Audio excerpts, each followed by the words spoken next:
السلام علیکم ورحمۃ اللہ وبرکاتہ۔ الحمد للہ رب العالمین والعاقبۃ للمتقین والصلاة والسلام على سید الانبیاء والمرسلین سیدنا ومولانا محمد وعلى آلہ وصحبہ اجمعین وعلى كل من تبعهم بإحسان إلى يوم الدين، أما بعد فأعوذ بالله من الشيطان الرجيم، بسم الله الرحمن الرحيم، والصافات صفا فالزاجرات زجرا فالتاليات ذكرا إن إلهكم لواحد رب السماوات والأرض وما بينهما ورب المشارق صدق الله العظيم۔ اللهم صل على سيدنا محمد وعلى آل سيدنا محمد وبارك وسلم۔ رب اشرح لي صدري ويسر لي أمري واحلل عقدة من لساني يفقه قولي۔ اللهم آتنا حبك وحب نبيك وحب من يحبك وحب عمل الذي يبلغنا حبك، آمين يا رب العالمين۔ کل کی نشست میں اللہ کے فضل و کرم سے ہم نے سورہ یاسین کا مطالعہ مکمل کیا تھا۔ اب اس کے بعد اگلی سورہ مبارکہ ہے سورۃ الصافات۔ اس سورہ مبارکہ میں مکی صورتوں کے ہی سارے مضامین ہیں، عقائد کا بیان ہے، توحید، رسالت، آخرت، انبیاء سابقین علیہم الصلاۃ والسلام کے واقعات کا بیان ہے۔ بالخصوص یہاں پر جو خاص طور پر جس واقعے کا ذکر ہوا ہے وہ سیدنا ابراہیم علیہ الصلاۃ والسلام کا اپنے بیٹے سیدنا اسماعیل علیہ السلام کو اللہ کی راہ میں قربان کرنے کا واقعہ یہاں تفصیل کے ساتھ آیا۔ باقی عقائد کے حوالے سے ایک موضوع جو بار بار اس صورت میں دہرایا گیا ہے وہ ہے مشرکین کے اس غلط عقیدے کی تردید کہ جو وہ کہا کرتے تھے یا سمجھتے تھے یا عقیدہ رکھتے تھے کہ فرشتے معاذ اللہ اللہ کی بیٹیاں ہیں، اور اپنے بتوں کے نام بھی انہوں نے مؤنث رکھے ہوئے تھے انہی کے ناموں پہ، تو اس کی مستقل تردید آئی ہے اس سورہ مبارکہ میں۔ 5 رکوعات ہیں، 182 آیات ہیں، یہ بھی سورۃ الشعراء کی طرح، جیسے وہاں 229 227 آیات تھیں اور 11 رکوعات تھے صرف، ایسے ہی یہاں بھی 182 آیات ہیں لیکن صرف 5 رکوعات ہیں، مختصر چھوٹی چھوٹی آیات۔ فرمایا اعوذ باللہ من الشیطان الرجیم، بسم اللہ الرحمن الرحیم، والصافات صفا، قسم ہے ان کی جو پر باندھ کر صف بناتے ہیں، فالزاجرات زجرا، پھر ان کی جو روک ٹوک کرتے ہیں، فالتالیات ذکرا، پھر ان کی جو ذکر کی تلاوت کرتے ہیں۔ یہاں مفسرین اکرام فرماتے ہیں کہ اصل میں فرشتوں کی قسمیں کھائی گئی ہیں۔ یہ جو صورتوں کے آغاز میں قسمیں آتی ہیں ان کو سمجھنا چاہیے کہ یہ کیوں آتی ہیں۔ عام طور پر جب ہم کسی بات کی قسم اٹھاتے ہیں تو کسی عظیم چیز کی قسم اٹھاتے ہیں اس بات پر کہ جو کچھ ہم کہہ رہے ہیں وہ سچ ہے، اس پہ زور پیدا کرنے کے لیے، اس میں ایمفیسس پیدا کرنے کے لیے۔ اچھا، اللہ سبحانہ و تعالیٰ کو تو اس بات کی حاجت نہیں ہے کہ وہ قسم اٹھائیں، کسی بات پر زور پیدا کریں، ان کا تو ہر فرمایا ہوا برحق ہے، ٹھیک ہے؟ تو اللہ تعالیٰ جو قسمیں اٹھاتے ہیں یہ قسمیں کسی شے کی عظمت کو بیان کرنے کے بجائے ان چیزوں کو گواہ کے طور پر پیش کیا جا رہا ہوتا ہے، وٹنس کے طور پر پیش کیا جا رہا ہوتا ہے، اور آگے کوئی دعویٰ ہوتا ہے جس کو ثابت کیا جا رہا ہوتا ہے، تو اس لیے قسمیں آتی ہیں۔ جیسے یہاں پر مفسرین فرماتے ہیں یہ شروع میں فرشتوں کی قسمیں ہیں، یعنی والصافات صفا، قسم ہے ان فرشتوں کی جو پر باندھ کر صف باندھے کھڑے ہوتے ہیں۔ تو یہ جو ہم نماز کے لیے صفیں باندھتے ہیں، نبی اکرم صلی اللہ علیہ وسلم کے فرامین سے پتہ چلتا ہے کہ یہ اصل میں فرشتوں کی مشابہت ہم اختیار کر رہے ہوتے ہیں، وہ بھی اسی طرح صفیں باندھ کر اللہ کی عبادت کرتے ہیں۔ اسی طرح جہاد میں بھی صفیں باندھی جاتی ہیں، ٹھیک ہے؟ یقاتلون فی سبیلہ صفا کأنہم بنیان مرصوص، سورہ صف نام ہی اس کا صف ہے۔ تو یہ جو ہماری نماز ہے نا، یہ بنیادی طور پر فرشتوں کے مختلف اعمال عبادت کا مجموعہ ہے۔ کچھ کھڑے ہوئے ہیں قیام میں ہیں مستقل، کچھ رکوع میں ہیں، کچھ مستقل سجود میں ہیں، کچھ مستقل جو ہے وہ صفوں میں ہیں، کچھ اللہ کی تسبیح کر رہے ہیں، کچھ تلاوت کر رہے ہیں. نماز میں یہ ساری چیزیں جمع کر دی گئی. تو سب سے پہلے تو صف باندھ کر کھڑے ہونے والے فرشتوں کی قسم. پھر فالزاجرات زجرا، پھر وہ فرشتے کہ جو روک ٹوک کرتے ہیں. کن پر روک ٹوک کرتے ہیں؟ شیاطین، جنات. یہ بھی قرآن حکیم کا مستقل موضوع ہے.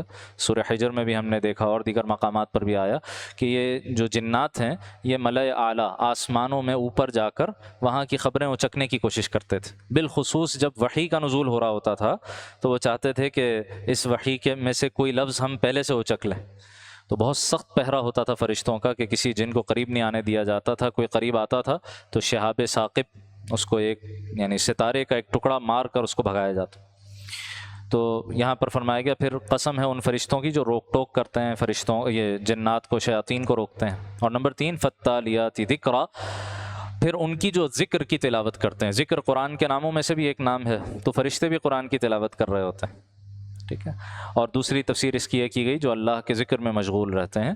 تو یہ سارے کام فرشتوں کے اس بات پر گواہ ہیں کہ ان الہکم لواحد، تمہارا معبود بس ایک اکیلا معبود ہے. تم نے ان فرشتوں کو کہاں سے خدا بنا لیا، کہاں سے اللہ کی بیٹیاں بنا دیا، کہاں سے خدائی میں شریک کر دیا. یہ تو فرشتے خود اللہ کی عبادت میں مصروف ہیں. تو یہاں سے ان کے غلط تصور کی نفی کر دی گئی. رب السماوات والارض وما بینہما ورب المشارق، وہ اللہ جو تمام آسمانوں اور زمین کا اور ان کے درمیان ہر چیز کا مالک ہے اور ان تمام مقامات کا مالک ہے جہاں سے ستارے طلوع ہوتے ہیں. آگے مشرکین کا جو آخرت پر اعتراض تھا اس کا جواب دیا گیا کہ یہ کہتے ہیں کہ کیا جب ہم مر جائیں گے اور مٹی ہو جائیں گے اور ہڈیوں کی صورت اختیار کر لیں گے ہمیں دوبارہ زندہ کیا جائے گا؟ اچھا ہمارے باپ داداؤں کو بھی دوبارہ زندہ کیا جائے گا؟ قل، اے نبی جواب دیجئے نعم، ہاں ہاں، وانتم داخرون، اور تم صرف زندہ نہیں کیے جاؤ گے، تم ذلیل بھی کیے جاؤ گے. تمہارے اس کفری عقیدے کی وجہ سے ذلیل کر کے جہنم کے حوالے کیے جاؤ گے. پھر ان کا آپس میں جو اہل جہنم ہے، تابع اور متبوع، جو لیڈر قسم کے لوگ تھے اور جو ان کے پیچھے چلنے والے تھے، ان کا آپس کا مکالمہ، یہ بھی تھیم کئی مرتبہ قرآن میں گزر چکے. اس کے بعد پھر جنت کی نعمتوں کا ذکر فرمایا کہ الا عباد اللہ المخلصین، ہاں البتہ جو اللہ کے برگزیدہ چنیدہ بندے ہیں. دو الفاظ الگ الگ ہیں، ایک ہے مخلص لام کی زیر کے ساتھ اسم الفاعل، اخلاص کے ساتھ عمل کرنے والا. ٹھیک ہے. ایک ہے مخلص لام کی زبر کے ساتھ جو یہاں استعمال ہوا، بار بار اس صورت میں آیا ہے، چنیدہ اسم المفعول، جس کو چن لیا گیا، جس کو چن لیا گیا. تو انبیاء علیہم الصلاۃ والسلام کو اللہ تعالیٰ چنتے ہیں، اللہ کا خاص انتخاب ہوتا ہے ان کا، بالخصوص انبیاء، اور پھر اپنے اپنے درجے کے موافق صدیقین، شہداء، صالحین، نیک افراد، وہ بھی یعنی شیطان کے وسوسوں سے، شیطان کے حملوں سے محفوظ کیے جاتے ہیں کسی کسی پہلو سے. انبیاء تو کلیتاً محفوظ ہوتے ہیں، تو معصوم عن الخطا ہوتے ہیں. پھر ایک اس سے کم درجہ وہ ہے جو ہم نے سورہ اعراف میں دیکھا تھا، جیسے ہی شیطان کا کوئی وسوسہ دل میں آتا ہے تذکروا، فوراً ان کی آنکھیں کھل جاتی ہیں کہ یہ شیطان حملہ کر رہا ہے.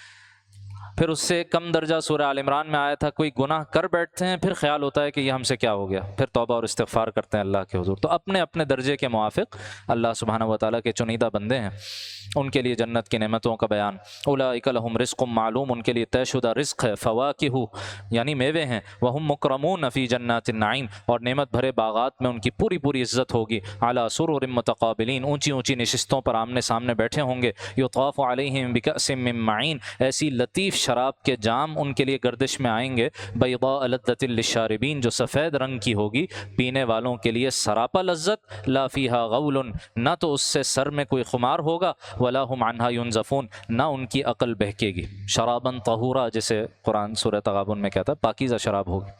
وعندہم قاصرات الطرف عین، اور ان کے پاس وہ بڑی بڑی آنکھوں والی عورتیں ہوں گی جن کی نگاہیں عین، قاصرات الطرف، قاصرات الطرف، نگاہیں جھکی ہوئی ہوں گی، یا پھر ان کی نگاہیں ان کے شوہروں پر مرکوز ہوں گی.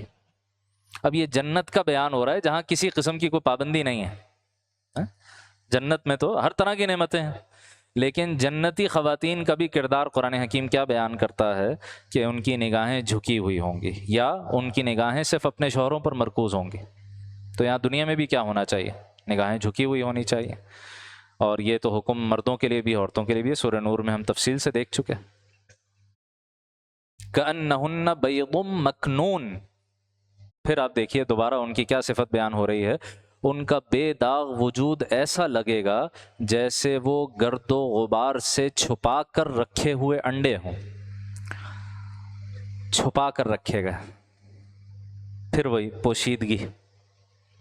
جو چیز جتنی قیمتی ہوتی ہے نا اس کو اتنا محفوظ کر کے رکھا جاتا ہے, اتنا چھپا کے رکھا جاتا ہے, اتنے قیمتی کورز میں اس کو لپیٹ کر رکھا جاتا ہے. اور جس چیز کی کوئی حیثیت نہیں ہو جاتی, جو چیز عام سی ہو جاتی ہے, استعمال کر کر کے پرانی ہو جاتی ہے, اس کو پھر کوئی دوبارہ لپیٹ کر نہیں رکھتا, کوئی اس کو چھپا کر نہیں رکھتا, کوئی اس کی حفاظت کا انتظام نہیں کرتا, وہ عام چیز ہو جاتی. تو یہ خواتین کا ہمارے دینی تصورات میں قیمتی ہونے کی بات ہے, کی علامت ہے کہ ان کو چھپا کر رکھنے کا حکم ہے. ہر قیمتی چیز کو چھپا کر رکھا جاتا. پھر اس کے بعد اہل جنت کا آپس کا مکالمہ ہے.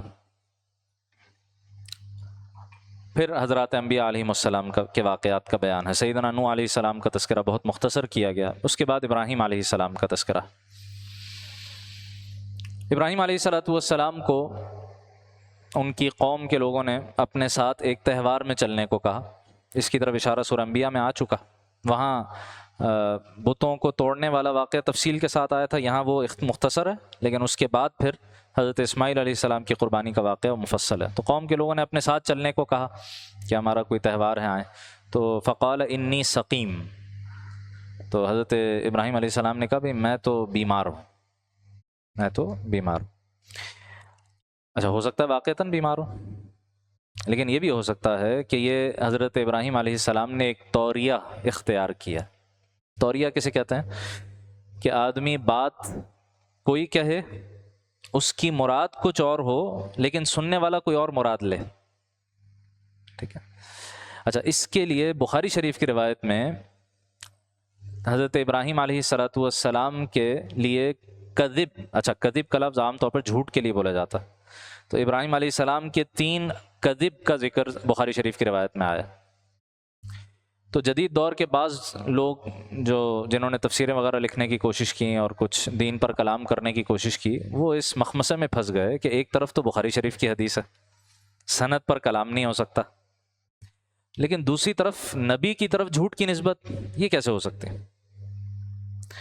تو وہ بیچارے اس مخمصے میں پھنس کر آخر میں اس نتیجے کو پہنچے کہ بھئی یہ امام بخاری سے غلطی ہوئی ہے, یہ حدیث صحیح نہیں ہو سکتی. تو نبی تو جھوٹ نہیں بولتا. حالانکہ اگر تھوڑی سی زحمت کر کے حضرات علماء سے معلوم کر لیتے, مفسرین سے پوچھ لیتے, تو وہ بتا دیتے. بہت آسان حل ہے اس کا. بخاری شریف کی روایت اپنی جگہ بالکل صحیح ہے, لیکن یہاں کذب کا لفظ جھوٹ کے معنی میں نہیں ہے بلکہ طوریہ کے معنی میں. ٹھیک ہے. حقیقت, ایک لفظ کی حقیقت ہوتی ہے, حقیقی معنی ہوتے ہیں, لٹرل میننگ ہوتے ہیں, ایک اس کے مجازی معنی ہوتے ہیں, میٹافوریکل میننگز ہوتے ہیں. تو جہاں حقیقی معنی مراد لینا ممکن نہ ہو وہاں مجازی معنی مراد لے لیا جا سکتا. جیسے کسی انسان کو کہا جائے بڑا شیر آدمی ہے, بڑا شیر ہے, تو آپ اس کی توہین نہیں کر رہے کہ اس کو ایک درندہ قرار دے رہے ہیں, جنگلی جانور نہیں, آپ اس کی تعریف کر رہے ہیں. شیر سے مراد یہاں بہادر ہے. تو اسی طرح یہاں کذب سے مراد طوریہ ہے کہ حضرت ابراہیم علیہ السلام نے جو کچھ کہا مراد کچھ اور لی اور سننے والے نے کچھ اور مراد لی. اور اس کی مثال خود سیرت میں ہمیں نظر آتی ہے. جب آپ صلی اللہ علیہ وسلم اور صدیق اکبر رضی اللہ تعالیٰ عنہ سفر ہجرت پہ تھے, تو حضرت صدیق اکبر رضی اللہ تعالیٰ عنہ چونکہ بہت زیادہ تجارتی اسفار پر جاتے تھے نبی صلی اللہ علیہ وسلم کے بالمقابل, تو لوگ زیادہ پہچانتے تھے حضرت صدیق اکبر کو رضی اللہ تعالیٰ عنہ. تو ہجرت کے سفر کے دوران مختلف مقامات پر لوگ ان سے پوچھتے تھے کہ ابو بکر یہ آپ کے ساتھی کون ہیں جو آپ کے ساتھ جا رہے ہیں؟ اچھا, وہ بتانا بھی نہیں چاہتے تھے کیونکہ پیچھے کافر لگے ہوئے تھے, پیچھا ہو رہا تھا نا. تو وہ کہتے تھے یہ میرے رہبر ہیں, یہ میرے رہبر ہیں. اچھا, اب رہبر صحرائی سفر میں رہبر اسے کہا جاتا تھا جو رستہ بتانے والا ہو. حضرت صدیق اکبر کی مراد ہوتی تھی یہ میرے جنت کے رہبر ہیں, لوگ سمجھتے تھے یہ کوئی رستہ بتانے والے ہیں، ٹھیک ہے. تو اس طرح کے طوریے وقت ضرورتاً اختیار کیا، ہمیشہ نہیں، ضرورتاً اختیار کیے جا سکتے ہیں. تو یہاں بھی اسی طرح انہوں نے ایک طوریہ اختیار کیا کہ میں بیمار ہوں، یعنی ان کی مراد یہ تھی کہ میں تمہارے ساتھ تمہارے تہواروں پہ نہیں جا سکتا، تمہاری حرکتیں دیکھ دیکھ کر میری روح بیمار ہو جاتی ہے، یہ مراد ہے. وہ یہ سمجھے کہ یہ جسمانی طور پہ بیمار ہیں، وہ چھوڑ کے چلے گئے. بہرحال پیچھے واقعہ وہ ہوا جو سورہ انبیاء میں ہم دیکھ چکے، سارے بتوں کو پاش پاش کر دیا. قوم کے لوگ واپس آئے تو ان سے کہا قال اتعبدون ما تنحتون، ابراہیم علیہ السلام نے کہا کیا تم ان بتوں کو پوجتے ہو جنہیں خود اپنے ہاتھوں سے تراشتے ہو؟ واللہ خلقکم وما تعملون. اس آیت کی دو تفسیریں کی گئیں. حالانکہ اللہ نے تمہیں بھی پیدا کیا ہے اور جو کچھ تم بناتے ہو اپنے ہاتھ سے اسے بھی پیدا کیا. بھئی یہ مٹی سے تم بنا، مٹی کس نے بنائی؟ اللہ نے بنائی. تو ان مٹی کے بت تراش تراش کے تم ان کو خدائی میں شریک کر رہے ہو، حالانکہ اللہ نے تمہیں بھی پیدا کیا اور اس مٹی کو بھی اللہ ہی نے پیدا کیا جس سے تم یہ اپنے بت بنا رہے ہو. یہ ایک تفسیر. لیکن قرآن مجید کی آیات کیسی معجزانہ ہیں کہ اس میں ملٹیپل تفسیروں کا امکان ہوتا ہے، اور کون کون سے کس کس قسم کے مضامین اس میں کور ہو رہے ہوتے ہیں ہمیں اندازہ بھی نہیں ہوتا. یہاں مفسرین فرماتے ہیں ایک اور ترجمہ ممکن ہے اس آیت کا، واللہ خلقکم وما تعملون، اللہ نے تمہیں بھی پیدا کیا اور تمہارے اعمال کو بھی پیدا کیا. اس سے عقیدے کا ایک بڑا مسئلہ حل ہوتا ہے. علم العقیدہ میں ایک بڑا مسئلہ ہے کہ کیا انسان جو اعمال کرتا ہے اس کا خالق وہ خود ہے یا اللہ ہے؟ وہ جو تقدیر کا سارا مسئلہ بنتا ہے نا کہ بھئی اگر تو اللہ تعالیٰ کے حکم سے اور اللہ کی توفیق سے ہر چیز ہوتی ہے تو پھر مجھے کس بات کی جزا ملے اور مجھے کس بات کی سزا ملے. تو ایک طبقہ یہاں چلا گیا کہ نہیں ہم تو بس مجبور محض ہیں اور جو کچھ ہوتا ہے وہ تو اللہ نے پہلے سے لکھا ہوا ہے اور ہم تو کچھ کر ہی نہیں سکتے، تو بس یہ ایک گمراہی. دوسری طرف معتزلہ نکل گئے جو ریشنلسٹس تھے اپنے دور کے، یونانی فلسفہ پڑھ لیا تھا، تو انہوں نے کہا نہیں انسان مختار کل ہے، ہر طرح کا اختیار اس کے پاس ہے اور وہ بالکل مکلف ہے، اپنے اعمال کا خود خالق ہے. تو ان کی نفی میں اہل سنت نے اس آیت سے استدلال کیا کہ واللہ خلقکم وما تعملون، اللہ نے تمہیں بھی پیدا کیا، تمہارے اعمال کو بھی اللہ ہی پیدا کرتا ہے. پھر مسئلہ وہ آ جاتا ہے کہ پھر تقدیر کا کیا کریں؟ تو اس کا حل یہ نکالا کہ دو الگ الگ الفاظ اختیار کیے جائیں گے. اللہ تعالیٰ کے لیے ہم لفظ استعمال کریں گے خالق اعمال، اعمال جو پیدا ہوتے ہیں وہ اللہ کی اجازت سے ہوتے ہیں. انسان کے لیے ہم لفظ استعمال کریں گے دیگر آیات اور احادیث کی روشنی میں کاسب اعمال، یہ کسب کرنے والا ہے، عمل کمانے والا ہے. کیا مطلب؟ عمل کا ارادہ انسان کرتا ہے، اس ارادے پر اس عمل کو پیدا اللہ کرتا ہے. مسئلہ حل ہو گیا. تو اب جو جزا و سزا ہے وہ عمل پہ نہیں ہے، وہ اس ارادے پر ہے جو انسان کر رہا ہے. مسئلہ حل ہو گیا. ٹھیک ہے، تو ایک بہت بڑا عقیدے کا مسئلہ اس آیت سے حل ہو جاتا ہے. بہرحال پھر ان کو آگ میں ڈالا گیا اور وہ سورہ انبیاء میں ہم دیکھ چکے کس طرح اللہ نے معجزانہ شان سے ان کو نجات دی. اب اس کے بعد سفر ہجرت پر روانہ ہوئے، ہجرت کی عراق سے ارض مقدس کی طرف، اور اب دعا کر رہے ہیں ربی حب لی من الصالحین، اے میرے پروردگار مجھے ایک ایسا بیٹا عطا کر جو نیک لوگوں میں سے ہو، نیکوکاروں میں سے ہو. تو فبشرناہ بغلام حلیم، چنانچہ ہم نے انہیں ایک بردبار لڑکے کی خوشخبری دی. حضرت اسماعیل علیہ السلام کے لیے جو صفت آتی ہے وہ حلیم کی آتی ہے. حلیم حلم سے ہے، حلم تحمل، بردباری، سنجیدگی، وقار، متانت، ٹھیک ہے، ٹھہراؤ. تو حضرت اسماعیل علیہ السلام کے صبر کو قرآن نے بار بار ذکر کیا، ان کا صابر ہونا. ٹھیک ہے، تو سورہ مریم میں بھی ہے، یہاں بھی جو ان کے ذبح کا واقعہ اس میں بھی ظاہر ہے ان کا صبر وہ سامنے آتا. جبکہ دوسرے بیٹے جو تھے حضرت ابراہیم علیہ السلام کے، حضرت اسحاق علیہ السلام، ان کے لیے غلام علیم کے الفاظ آتے ہیں، علم والے. ٹھیک، آج ہم نے سورہ ذاریات کی جو آیات تراویح میں سنی، فبشروہ بغلام علیم، تو فرشتوں نے ان کو بشارت دی ایک علم والے بیٹے کی.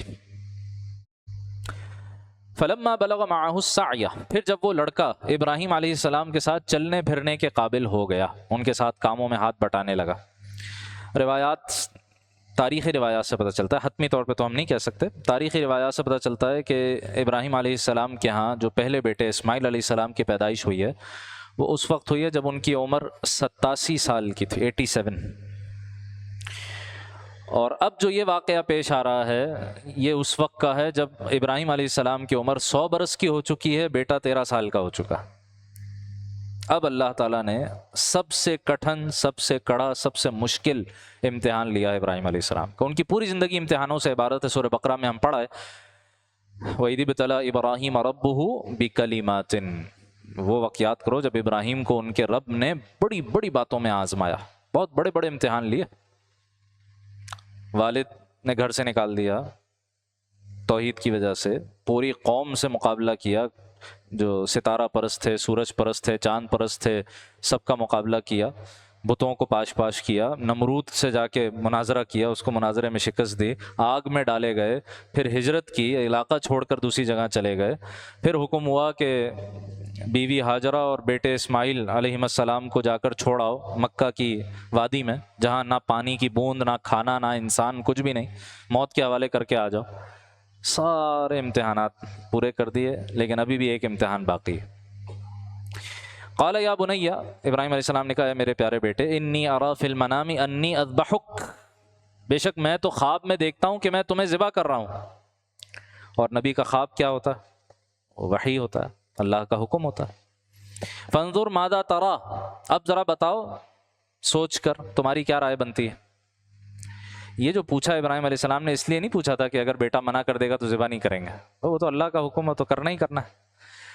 پوچھا اس لیے تھا کہ دیکھیں کہ بیٹے کی کیا تربیت ہوئی ہے، بیٹا کیا جواب دیتا ہے۔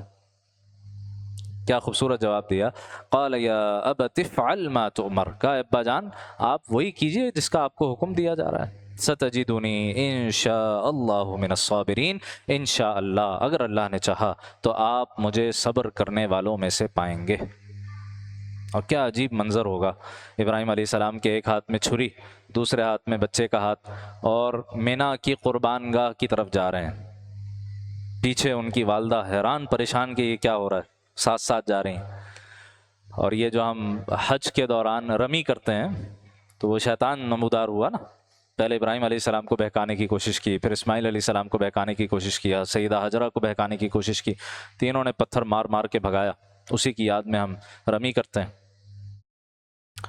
فلما اسلما، الفاظ دیکھیے، فلما اسلما، جب دونوں جھک گئے، یہ ہے اسلام۔